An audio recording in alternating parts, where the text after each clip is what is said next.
Welcome back, everyone. In this video, I'll be picking up where we left off in the continuity section. Now we are going to talk about holes, vertical asymptotes, and jumps. How can you figure out just from the formula? We don't want to graph. We want to figure out just from the formula, where do we have discontinuities and how can we figure them out? Well, the main types of discontinuities we have are those three that I just described. And most of the time, we have just one of two ways to figure out where things are discontinuous. The most common way is definitely division by zero. So if you see a division by zero, if you see a division bar at all, figure out what x value makes it zero, and then you're going to be discontinuous there because you can never divide by zero. And then the other one is piecewise function breaks, which we saw last section. Piecewise function graphs are very literally and piecewise are in pieces. And really the way we think about piecewise functions and their discontinuities, they're almost always going to be jumps because their limits are going to be different from the left and right. Right. What I have written down here is really a way you can categorize, if I have a discontinuity, how can I figure it out analytically, meaning using the formula, if the function is continuous, or sorry, not continuous, but what kind of discontinuity is it? Well, the first two are usually pretty similar in nature. You have to be careful about when you solve them, because what you may have learned in pre-calculus course is that when you're dividing by zero, you have a vertical asymptote. That's only partially true. When you're dividing by zero for a rational function, meaning a polynomial over a polynomial, you could have a vertical asymptote or a hole. And now that we know limits in calculus, we can use that to our advantage. So it says if the limit as x goes to c from the left of your function equals the limit as x goes to c from the right of your function, and they're both finite, then there is a hole. And I have that described here at a hole, because the limit as we come from the left is going to be whatever y value this is. The limit as we come from the right is also going to be the same y value because we're going towards the same point. That means the one-sided limits are the same and it's finite because whatever this number is, let's just pretend it's 3, then the limit's finite and it's a hole. But the idea is we won't have this graph. We just want to use sort of this base picture in our head of why this works. Now, if you have an infinite one-sided limit, so that's just what number 2 says. If the limit as x goes to c from the left of your function is infinity or negative infinity, doesn't matter which one, or the limit as x goes to c from the right of f of x is infinity or negative infinity. So all you have to do is have one-sided limit be infinite, then there is a vertical asymptote. Most of the time with vertical asymptotes, you do have two, both sides are infinite, but it's possible just to have one side. Just a quick sketch, we could have a graph that just looks like this. It doesn't have anything over here. It's just got one-sided limit right here that is infinite. That's enough to know it's a vertical asymptote. Right, but if you get an infinite one-sided limit, then we know it's a vertical asymptote. So number 3, the jump, is basically if you have the situation of number 1 where both limits that from each side are finite, but they're different. So what I have drawn here is exactly that at C. We have a jump because coming from the left, we have this y value, just say 2. Coming from the right, we have this y value, let's just say 4. But very literally, it looks like a jump. You have to jump up if you want to keep walking to the right on the graph. It doesn't matter if there's a filled in circle or both open circles or a filled in circle not on either one, it's a jump. So this is what a jump looks like. And V was a vertical asymptote, which I'll abbreviate VA going forward. Now, sometimes the word hole isn't used. Instead, it's removable discontinuity. It means the same thing. the reason they give it that name is because it looks like a normal graph, except you just took out a spot. You removed one spot, which is the hole. So if you see removable discontinuity instead of a hole written in a problem or something, that's talking about the same thing. Right, so what I want to go ahead and do is just practice using this for a couple problems. It says, for the following functions below, list all values of x which are not in the domain, then state whether each x value is a vertical asymptote, pull, or jump. Now you'll notice I said not in the domain, I didn't say discontinuity. What we're going to see is that the idea for domain and discontinuities are pretty much the same.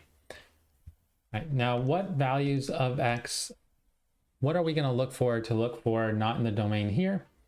Well, it's like one of the ones we did above. If we have a fraction, we want to set the denominator equal to 0, x squared minus 2x equals 0, and solve. What will this give us? This will give us the values not in the domain, but also because it's giving us where we're dividing by 0, it's also going to give us discontinuities. So pretty much the same thing. All right, so let's go ahead and solve this. X squared minus 2x equals 0. You can factor this. You can take the x out, and then we get x minus 2 equals 0. Set each factor to 0. We get x equals 0 and x minus 2 equals 0. This one's already solved for us. We have x equals 0. The other one, we just add 2 to each side and you get x equals 2.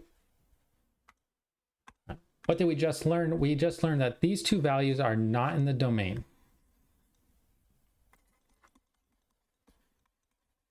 And like I just said or explained, it also means they're discontinuous. We want to know what kind of discontinuities. Do we have a hole? Do we have a vertical asymptote? Do we have a jump? Well, what we established above is that we have to do the one-sided limits. And it can be annoying to do the one-sided limits, but you just have to do it to figure it out, because you have to know, are they the same? Are they different? And so on, if it's infinite or not. So let's do x equals 0 first. We want to figure out whether it's a hole or not. What we can do is the limit as x goes to 0 from the left. Doesn't matter which side you pick first, because you're pretty much going to work it out the same way. And we have our function here, x squared minus 4 over x squared minus 2x.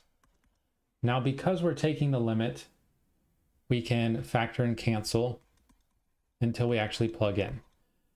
Now, you might be wondering, why am I not plugging in right away? The reason I'm not plugging in right away is I already know that if I plug in 0, I'm going to get 0 on the bottom. It's better just to factor and cancel. Well, let's do that. The limit as x goes 0 from the left. Can we factor the top? We can. That's a difference of squares. We get x minus 2 times x plus 2. Can we factor the bottom? Yes, we already really did that over there. It's x times x minus 2. And once again, with limits, we can cancel. We factored. We do have x minus 2 in common, so we can cancel that. And we've got x plus 2 over x left. If there's nothing left to cancel, if this is now simplified, and it is, there's absolutely nothing left to cancel. Right, this, we have a plus here, so we can't cancel the x out with this one. Then this is the point where we want to plug in.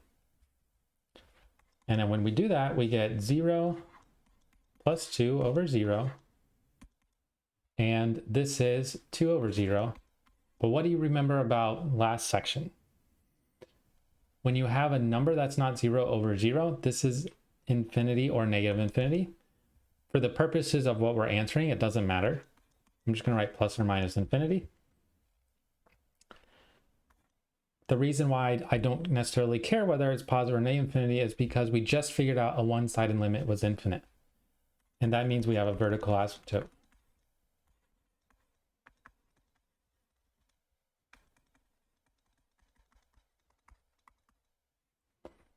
Right, so I don't even need to do the right one-sided limit. You could kind of gather, if you went through the process, you would do it exactly the same way, because you would just have a plus here, but when you plug in 0, nothing changes. and you would get exactly the same thing. But what we just figured out is x equals 0 is a vertical asymptote. And now we want to figure out x equals 2. Now doing x equals 2, it's really the same exact steps, except we're going to have the limit as x goes to 2, and we want to start with a one-side limit. Let's just say from the left. Now what you can do is just kind of use the fact that you've already simplified this. When we do the limit as x goes to 0 or any number of this function, we're always going to factor and cancel, and it's going to simplify the x plus 2 over x. So you do not need to do this again. You don't need to start from the original when you're doing a different limit, because it's the same function. Right? And at this point, we just want to plug it in because we've already established before this is simplified. We get 2 plus 2 over 2. 2 plus 2 is 4, and 4 over 2 is 2. All right. Now this is a finite number, which means it could be a discontinuity as a whole. It could be as a jump. Well, what you might be thinking is nothing's going to change if I do 2 from the right. And you're right, because if I do the one side limit from the right, I'm taking the same function. I'm still plugging in 2, and I'm going to get 2 over 2, or sorry, 2 plus 2 over 2, which is 2. They match, they are the same, which means x equals 2 is a whole.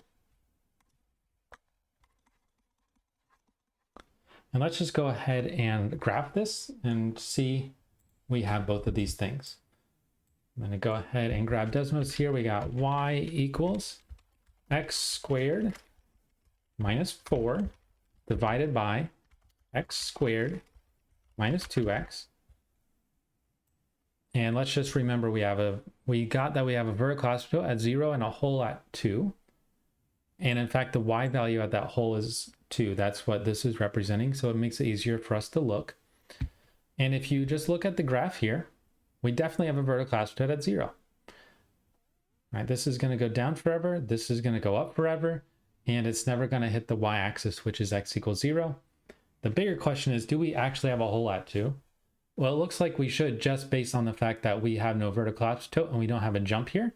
Let's just scroll in a little bit so I can find it. And actually I got lucky. I clicked on it exactly, and you see at x equals 2, it is undefined. Now, if I typed in the simplified graph here, then we talked about last section, what's going to happen is when you highlight over 2, it's going to give you the y value of 2, but everything else would be the same. But the point is, we just figured out a graph has a hole, even though if you just graph this thing and you didn't know to look for it, you would have no idea there's a hole there. It's pretty cool.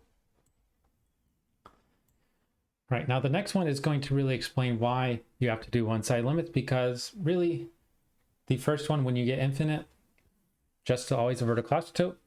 When you get a finite number like this and you plug in the same thing, it's still going to be the same number each time. All right, so let's look at it. We have f of x equals 4 over 3 plus e to the 2 over x power. This one looks a lot different than our previous one. And it's not just because of e. It's because what we're looking at things that make denominators 0. So the natural thing to do would be set the denominator 3 plus e to the 2 over x equals 0 and solve. But there is one issue here. This is never going to equal 0 because an exponential function, meaning you have the x in the exponent, is always positive. So what's going to happen here is, because this is always positive, it's always at least 0. This thing is something that's positive plus 3, so it's always bigger than 3, and it can never equal 0. But let me go ahead and just show you the graph of this thing, just the denominator, y equals 3 plus e raised to the 2 over x, to explain. And it kind of gives away what's going to happen next, but more important to understand why I'm showing you this. So if you look at the graph here, you can see that this is where y equals 3. And you'll notice that if I go all the way left, it's not going to drop below 3. Look at the y value there. It's still above 4. If I go to the right, it's actually going up a little bit. But the point is, it never hits the x-axis. It's never 0. But that doesn't give us a 0. What you may have noticed is that this graph looks kind of weird. It has a vertical asymptote, but only one side. Do remember that this is not the graph that we're entirely looking at. We're looking at 4 over this. So we can't say that this is a vertical asymptote just from that graph because we're only looking at the denominator. And we just established from the graph, this cannot equal 0.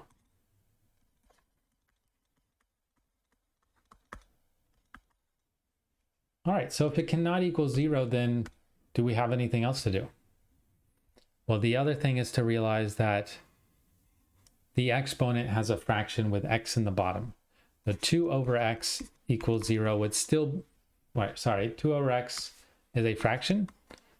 Let me rephrase that. And then since x is in a denominator here, it doesn't matter if it's in an exponent, it could be in a trig function. If you have something over x or just x in the denominator, you have to set it equal to 0.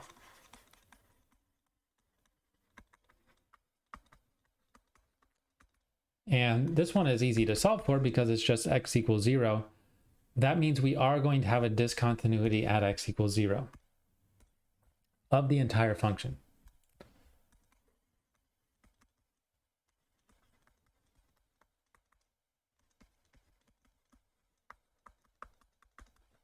And we want to establish, what is this discontinuity? Is it a hole? Is it a vertical asymptote? Or is it a jump? Well, I think the easy thing might be you just looked at the graph of part of it. I don't really want to graph the whole thing because that's going to give it away. But if you look at the graph of part of it, you're thinking maybe it's a vertical asymptote because that thing had a vertical asymptote. But what we have to do, we can't just guess that. We have to do the one-sided limits as x goes to 0. So the limit as x goes to 0 from the right of 4 over 3 plus e to the 2 over x. And then we have to do the limit from the left. And I know I usually do left before right, but it doesn't matter at all. This one is going to be one of the examples where it's going to matter why you're going to do it this way. All right, so the question is, why does coming at 0 from the left or the right matter? Well, it really boils down to the fact that when you come at 0 from the left, I'm going to go ahead and use limit properties. Remember what limit properties say is we can pretty much throw the limit right on where the x is. So I'm going to have 4 over 3 plus e, and then the limit's actually going to be only on the 2 over x as x goes to 0. Actually, let me go ahead and rewrite that a little bit bigger so it's easier to see. So what I'm doing is I'm taking the limit, and because I only have x here, I am making it the limit as x goes 0 from the right of 2 over x. Now the question is, what is the limit as x goes to 0 from the right of 2 over x? Well, if we plug in 0, we know we get 2 over 0, which means it's plus or minus infinity. But this matters. Which one is it? Is this plus or minus infinity? You can certainly do it from the graph, but I'm going to show you a way that you can do it by hand. We know that this is going to be 2 over 0, so it's plus or minus infinity. The way we can figure that out is actually very, very simple. What you do, since you're coming at 0 from the right, we're taking numbers a little bit bigger than 0. Just plug in a number that's a little bit bigger than 0 into 2 over x. Let's say x equals 0.01. Pretty small x value that's positive. What is 2 over x? Well, we get 2 over 0.01. And if you really only care about the sign here, but you can just establish this number. Dividing by 0.01 is the same thing as multiplication by 100. So this would be 2 times 100, which is 200. The reason why it's multiplication by 100 is this is 1 over 100, 0.01. So dividing by 1 over something is the same thing as multiplying by that something. But also you could just use your calculator. And what you see here, this is a positive number, which means this limit is going to be positive infinity. And so what we have here, when we plug in the limit, we get a positive infinity in the exponent. We have 4 over 3 plus e to the positive infinity. All right, I'm going to leave this alone. We can figure out what e to the infinity is, but I'm just going to leave it alone for a second, and I'm going to go ahead and do the same exact step on the one from the left. We get 4 over 3 plus e, and then I'm pretty much doing the same limit, except I'm coming at 0 from the left. And what happens if I come at it from the left? Maybe you want to pause and try to work out this on your own. It's still going to give us positive or negative infinity because it's still going to be 2 over 0 when we plug it in. But when we come at it from the left, we need to plug in a value of x that's a little smaller than 0. And you could just pick the same number but opposite sign. Negative 0.01 would work.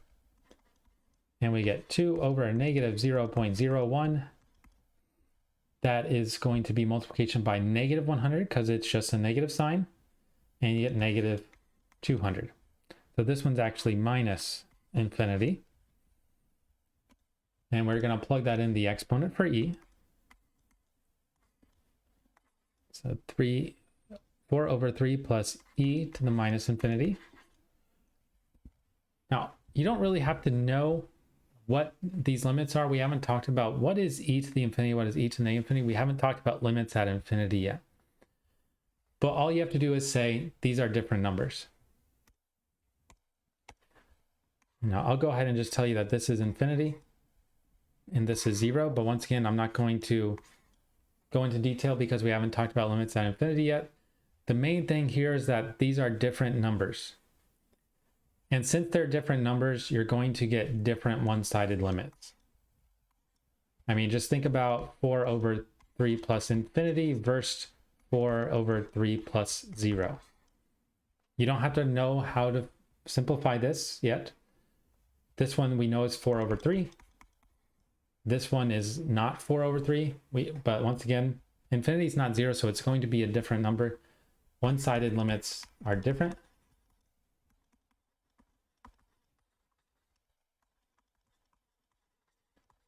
And what that means is they're different, but this is finite.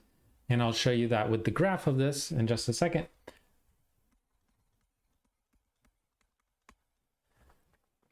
When they're different and finite, that means we have a jump. So x equals 0. Our only discontinuity here is a jump. Right. But I definitely wanted to have an example of one where doing the one-sided limit does make a difference. And that's really the prototypical example. All right, so what I'm going to do is go ahead and just graph this. We already did the denominator. I'm going to put that in parentheses there. Then I'm going to go back and then make it 4 over this. Whoops, that didn't go as well as I wanted. There we go. Now it's pretty zoomed out, but this red line, it almost looks flat because we're zoomed out. We're looking at x equals 0, and what you'll notice is that the limit as we come from the left is 4 over 3. If you type in 4 over 3, you get 1.33333, so on. And then as we're coming from the right, we had 4 over 3 plus infinity. That's actually 0. So as we come from the right, look at what's happening to the y value. It's pretty much going to 0 as we come towards it from the right. We'll go into more detail next section about why this is 0. We don't really need to know it now. The point is, though, doing the one-side limits matters, and we get a jump. So this is a good place to stop this video. I will pick up the section in the next video.